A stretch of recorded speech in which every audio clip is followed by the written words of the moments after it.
આદરિયાણામાં તમે અવતર્યા અને મુંજપુરમાં થયો મેળા આપી ગુરુ ભૂતનાથ ભજિયા તમે સંત અખયાજી આપ ગુરુ ભૂતનાથ ભજિયા તમે સંત અખયાજી આપ બાપુ ઘણી ઠેકાણ કાર્યક્રમમાં જવાનું થતું હોય અને એમાં કોઈ ભજન આરાધક જ્યારે સંત અખયાજી નું કોઈ ભજન અને એમની કોઈ વાણી જ્યારે કોઈ કલાકાર રજૂ કરે ને ત્યારે ખરેખર છાતી ગદગદ ફૂલી ઉઠે કે આ મહાપુરુષ અમારા સમાજની માલિકોર થયો છે સાહેબ આ મહાપુરુષ અમારા સમાજની માલિકોર થયો છે બાપુએ કીધું એમ એક આસન ઉપર બેહીને એની માલિકોર એમ કહેવાય કે 350 જેટલા ભજનો સાહેબ આ મહાપુરુષ લખે એ ઉજળો વ્યક્તિત્વ સાહેબ આ સમાજને મળ્યું કે જેનો ગુરુ ભગવાન શિવનો અંશ ભગવાન ભૂતનાથ તો એટલું નહીં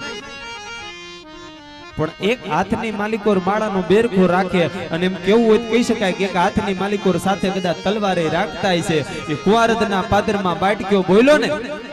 સાહેબ તેથી લાપસીના લોંદા લઈ અને મકરાણી માથે મારવા જતા હતા ને મકરાણીના લમણા તેથી એમ કહેવાય કે લાપસીના જે કાંઈ હતા તોડી નાખતા હતા સાહેબ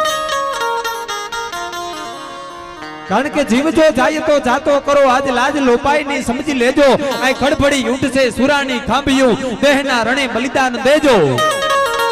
મડાણા દેશ પર યુદ્ધના મોરચા હિંદના સીમાડે હાંક વાગી કોઈ બેન દીકરીની માથે કોઈ ઇજ્જત લૂટી હોય કોઈ અબોલ પક્ષીની માથે કોઈ એમ કહેવાય કે એ જેદી શિકાર કર્યો હોય અને કોઈ ગામના પાદરની માથે લૂંટારું એ ગામ વાડ્યું હોય ને તેથી રાજપૂતોએ હાથની માલિકોર શમશેર તાણી જ છે પણ જ્યારે જ્યારે પોતાને જરૂર પડી હોય ને તો પરમાત્માને પણ ધરતીની માથે ધક્કો ખવરાવ્યો હોય ને તો એવા સંત મહાપુરુષ એટલે સાહેબ સંત અખયાજી કહી શકાય એવા સંત મહાપુરુષ એટલે સંત અખયાજી કહી શકાય